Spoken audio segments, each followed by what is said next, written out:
Welcome to ATCM, the Emergency Medicine Channel. Today we'll be discussing a case of an elderly female who presented to our ER with complaints of chest discomfort and generalized weakness.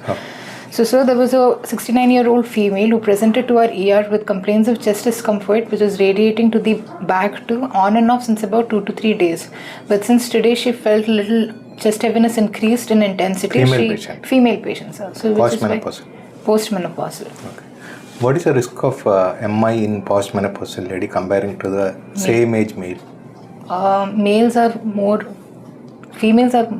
prone. Postmenopausal. Till menopause, females have very less risk factor for MI or ischemic heart disease or atherosclerotic heart disease.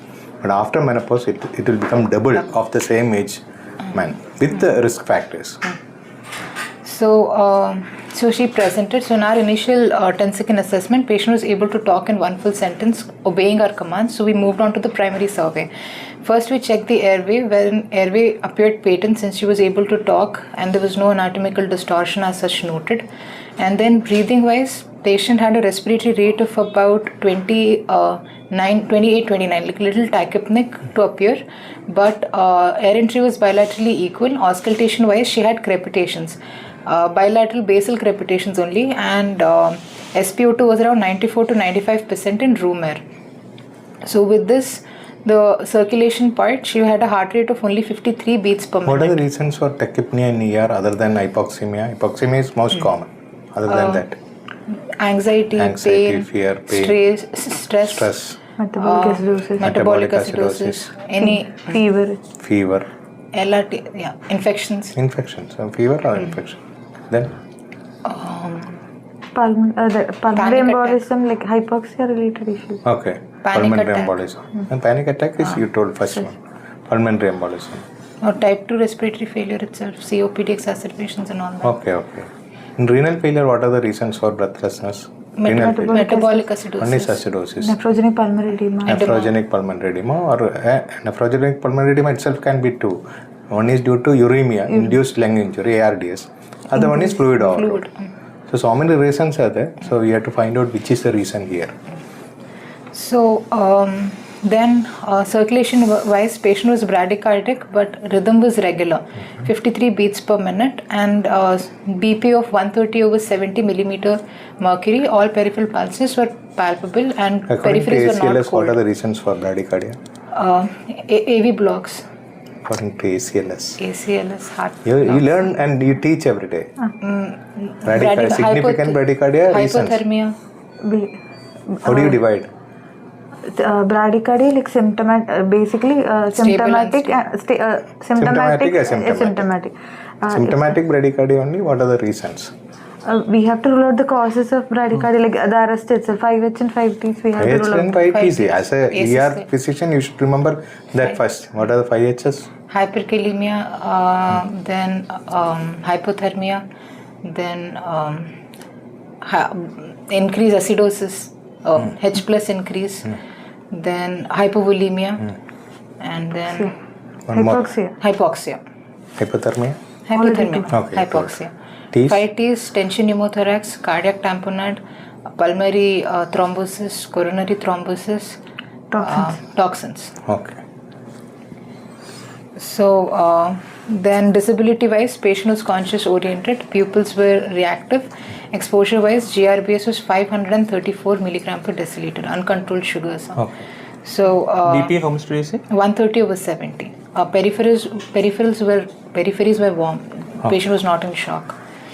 Then in our adjuncts, we did the ABG. ABG wise, we had uncompensated metabolic acidosis with a pH of 7.33, PCO2 of 43.3, and bicarbonate was 22.4. The only reason PCO2 was little elevated was because this is a VBG that was taken. Okay. pH is 7.33. Slightly low. Yeah. And our creatinine was 2.25, so she's not previously known to have CKD, so this patient had an AKI. And potassium, what was like in this, potassium was 8.2. And so the first thing we checked was rule out any pseudo-hypokalemia because hemolysis. Hyperkalemia because while we are withdrawing blood sample, if there is hemolysis or multiple pricks, potassium levels can be falsely elevated. So we redid the ABG, and with a single prick also it showed potassium of 8.6 this time. Okay. So we confirmed, and with the background history of creatinine being 2.25, AKI and metabolic acidosis, What we are the believed reasons for hyperkalemia? metabolic acidosis, renal impairment. All metabolic acidosis will produce No, hyperkalemia? not all. Secondary to renal impairment, either AKI Most or common CKD. is renal failure, whether it is acute or chronic. Then Which is more dangerous, acute renal failure or acute renal acute is failure more dangerous in terms of hyperkalemia. with an ongoing tissue breakdown, rhabdomyolysis. Rhabdomyolysis. This That's can- trauma, mainly trauma. Hyperkalemia. Burns. uh. Okay. Then toxin related, ARBs, ACE inhibitors, NSAIDs, Okay. then Tumor lysis digoxin. syndrome. Tumor lysis syndrome. Then, so basically, wherever there is increased potassium excess, Production. like hemolysis, Increased production, Production and or decreased decreased excretion. Excretion. Okay. So with these causes, we at first, the minute we saw potassium correction, we had to rule out any ECG changes, any cardiac arrhythmias or anything.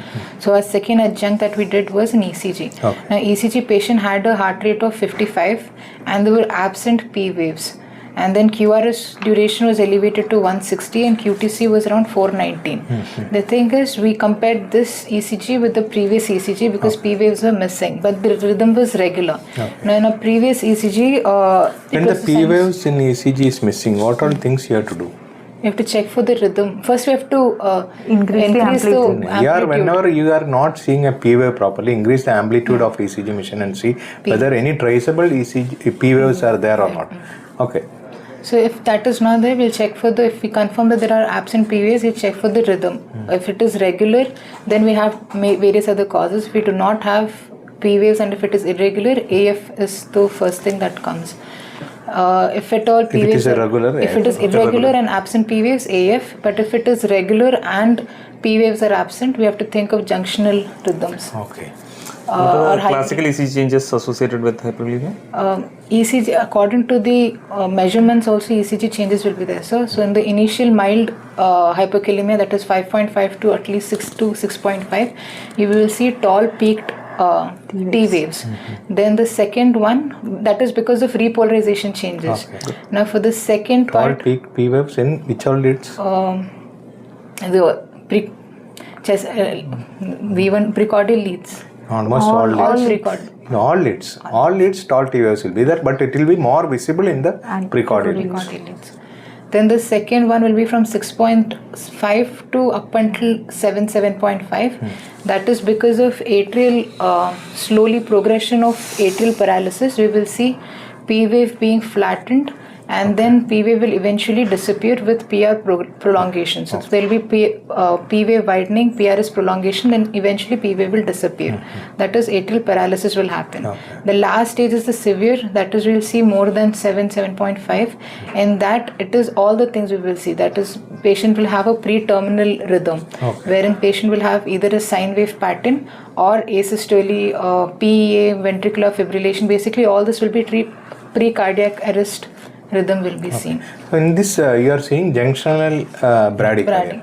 But some other condition also you can get junctional rhythms. Okay, in ischemic heart disease, and or you can get junctional rhythm. How do that junctional rhythm different from hyperkalemic junctional rhythm?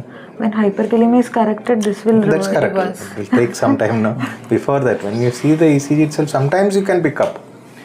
What is that typical feature of junctional rhythm? P waves will be either buried inside. If you are buried inside in the QRS complex, you don't see. Or it will be after After QRS. that, sometimes you can see the P wave. What will be the character of that P wave? inverted. That will be inverted. Okay. So whatever P wave you are seeing, that will be inverted in junction. It can be. It is not always inverted. Sometimes you don't see because it is inside the QRS complex. Sometimes it is just before the QRS complex that will be inverted. Even after the QRS complex also, it is inverted. But whereas in hyperkalemia, you don't see P wave at all. Okay. So this was our ECG also confirmed hyperkalemic changes. One, because one of the most common thing will be bradycardia, which when we compared it to the previous ECG, patient had a heart rate of 83. So now it was 55. Okay. So again, hyperkalemic change. So with this, we immediately cannulated the patient and started with the first drug, that was a membrane stabilizer. Okay, that's okay. calcium I gluconate. understood. You are going to start. But as an ACLS provider, when you are seeing bradycardia, all this investigation will take some time in a peripheral settings. Or since our hospital we have a ABG machine inside the ER, we are able to do it. You are seeing a bradycardia. What is your first response? Significant bradycardia. To see if the patient is symptomatic or not, sir. Yes, this patient is symptomatic according to you. Then we send for a point of care tropoid to No, see. that is not there. That settings are not there. You have only bradycardia, but nothing. No labs Atropine are can be available. given. Atropine must Atropine be can be given. given. See, all these things will take some time. So you can give atropine even in hyperkalemia. What happens if you give atropine in hyperkalemia? And have you? It may not persist. It may increase the heart rate for transient period. It may increase heart rate, but it will come back to saving bradycardia after one or 2 minutes. Till the effect of atropine lasts for only for 1 or 2 minutes. Again, it will come back. So nothing wrong in giving atropine, but since we have a good facility here, we know that hyperkalemia is the reason. Now we have to treat the hyperkalemia. But a normal doctor who is practicing in periphery, they have to try atropine first. Then depending on the clinical scenario, this patient is having renal failure on ARBs, patient come with bradycardia, then commonest cause is hyperkalemia.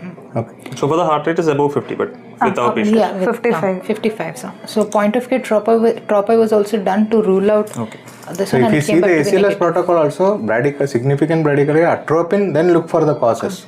Because that is like the design like that. We will not be able to look for the causes in all settings. But higher settings, it is okay.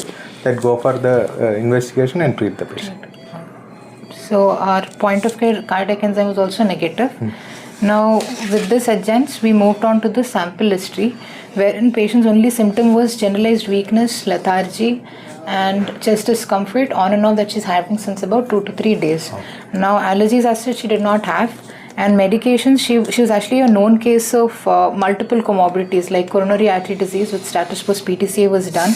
She had a good LV but double vessel disease, diabetes, hypertension, dyslipidemia, IVDP. So this patient is having RBBB according to you. Yeah. What are the differential diagnosis in this type of cases for RBBB? Other than hyperkalemia, you have seen hyperkalemia, that may be the reason. But if you are seeing a same type of patient who is came with chest pain, RBBB is there on the ECG, what are the differential diagnoses? This RBBB, she has got ST is slightly elevated, not ST depressed. Normally RBBB should have a ST depression, TIVO inversion. Here it is slightly elevated. So what are the differential diagnoses? Previous ischemic heart disease, like Now patient came with chest pain. She is a diabetic. She is postmenopausal lady. RBB is there. Slight ST depression, ST elevation is then V1, V2. MI should be ruled out. Septal MI should be ruled out. Then other than that, if you are having only RBB in ECG, first time you are seeing the patient. So it means to say that the left ventricle is RBB with chest pain. MI, One is MI you told. RBB with ST elevation. pulmonary embolism should Pulmonary be ruled out. embolism should be ruled out. So since we get the investigation very fast, it is for us it is not a difficult case. But if you are working in a center where these investigations are not coming very fast, then you have to rule out all these things. Okay. So what do you do? How to rule out pulmonary embolism and MI and all in this patient? You are done. Bedside echo, Echo is very useful in this type of cases. What finding you get in echo? Pulmonary embolism. RARV dilation will be there. TR will be, tricuspid regurgitation Okay. will be there. And tachycardia will be there. What happens to the BP? If it is significant, hypotension will be there. Hypertension. Okay. In the list of, since she also had IVDP issues, she was on and off NSAIDs. Oh. But her regular list of medications included dual antiplatelets with atorvastatin, and she was on ARV losartan and other insulin and OHAs like glimepiride and metformin combination, and she was also on diltiazem. Diltiazem. So these were her list of normal medications. Now, last meal was that day's breakfast, and events was like I mentioned, she came in with complaints of chest discomfort and generalized weakness. So while investigations were sent simultaneously, we started the correction, especially because her ABG showed severe hyperkalemia. So with this, we cannulated the patient and started the patient first with the membrane stabilizer. Calcium gluconate was given. 10 ml of 10% solution was given slow IV over 3 minutes, 2 to 3 minutes. And then our major was to shift, target was to shift potassium cells back into the cells. And second was to excrete What do you advise the potassium. patient before giving calcium gluconate? What are the common problems patient will experience? Pain will be there. Pain. There will be severe pain. If you are giving very fast, there will be burning sensation through the Vein. IV. So that you have to explain the patient before that. Okay. And then Is there any alternative to calcium gluconate? calcium chloride, that is 500 to 1000 milligram we'll give, but same, that is also given slow IV. And the next thing that we do is to shift the potassium cells, because that is the fastest acting, wherein we give insulin infusion or doses, bolus Normal doses. patient insulin dextrose. Dextrose. In patients who is having hypoglycemia, dextrose alone. If the patient is having hyperglycemia like this, Then only insulin enough. So here we give, if at all sugar levels are normal, we give a combination called as GI bolus, wherein we add 8 units of actrapid in 25 ml in 25% dextrose. So 100 ml of 25% dextrose added with 8 units of actrapid. That is GI bolus that we give here. But since this potassium, patient's GRBS to begin with itself was 532, we send serum ketones to rule out any decay, and also started the patient on actrapid infusion at the rate of 1 international unit per kg per hour. one international unit Unit. kg per hour, 0.1. What your meaning is? 1 unit per kg is like 70 kg, it is 70 units per hour. 0.1. It is 7 units per hour. Okay. 0.1 unit per kg or the sugar divided by 100. Okay. So you can start 5 here units per safely, you can give 10 units initially, then you can titrate according to the blood sugar to 5 units per hour. But here we are giving insulin infusion to reduce the potassium. That you should know. So little faster also you can give. You are not targeting the blood sugar here, you are targeting the potassium. So you can give higher dose also, maybe 20 units per hour. So the second mode of treatment was nebulization salbutamol. 5 milligram we gave in continuous, because beta agonist also helps in shift of potassium back into the cell. Now What's the recommended dose? Is it 5 or higher? double the dose. The recommended dose for hyperkalemia is 10 to 20. 10 to 20. It is almost double or triple the dose of what we give in nebulization. But nowadays we don't prefer that. Why we don't prefer that? Tachycardia. Patient can have tachycardia, tremors, anxiety, or sweating. So many side effects it can produce. So we don't routine. We have better options. That's why. Then for excretors, we started the patient with diuretics. Furosemide infusion was Bolus was given. Bolus can be given. Bolus was given followed by the infusion. Because BP is good. Bolus can be bolus. given. And then patient had a good urine output also, sir. And then so serial ABGs were taken, and every 2 hours lab potassium was sent to check for the drop in potassium. Why serial ABGs are taken in this patient? What is the need? Is it needed? One, to check if the patient is worsening or not, or second is potassium drop, acidosis. ABGs are not required for that. VBG. Fourth hour. We did a 4th hour VBG. Blood gas analysis is not required. We can get the electrolyte reports very fast when we are doing it in VBG machine, ABG machine. That's all. But ABG is a painful procedure that only if required only you should take. Somebody is having respiratory acidosis or on ventilator like that. Here in diabetic ketoacidosis also it is not recommended to take ABG every hour. So following 2 hours, we had a drop. We saw a drop in potassium from 8.2 and 6.5. Okay. So then by this time the lab investigations had come in. So the results were like CKMB was 8.25 with drop T of 0.04. Pro BNP was slightly elevated to 3000 range, and patient had infective parameters also increased. Okay. And potassium was first 8.9, but during correction, while we had sent in, we saw a serial drop from 8.9 to 5.6, and after 12 hours it had come down to 4.6. You told about CKMB. Is CK relevant in this patient? total CK? Total CK is necessary, sir, to see for tissue breakdown, rhabdomyolysis. In that case, total CK will be elevated, especially because patient has a potassium of 8.2. But in this patient, total CK was only 520. And our AKI features were there with creatinine being 2.21. So since infective parameters were also elevated, we started the patient with What infective parameters are? like CRP was around 12. That is not an infective parameter. It is an inflammatory parameter. Inflammatory, and then total CRP is? 12 and total counts around 14,000. Okay. Then both are inflammatory parameters. Procalcitonin is done? Procal wasn't done. Procal, no. Okay. We started the patient on antibiotics, but our priority was to bring down the potassium levels. And after we saw drop in potassium levels, we redid the ECG. We took the ECG again to see if there is any change. So after about 12 hours, ECG showed sinus rhythm. So when the potassium levels had come down to 4.6, so it was no longer injunctional. Okay. She was on continuous cardiac monitoring, but the 12-lead ECG was repeated later. Yeah. This patient is a hypertensive patient, diabetes patient. Yes, sir. So how do you manage after this episode? So we can change the ARBs, ACE inhibitors to an alternative can be picked up What like is the beta. alternative? Why ARBs and ACs are started in diabetes? For What is the reason to start AC or ARB in diabetic patients? Protective for diabetic Nephropathy. It can halt or reduce the incidence of diabetic nephropathy. So we start. But if the creatinine is increasing like this or potassium is increasing, better to stop the drug. What is alternative? beta blocker. No. Alternative is calcium channel blocker. She is already on diltiazem.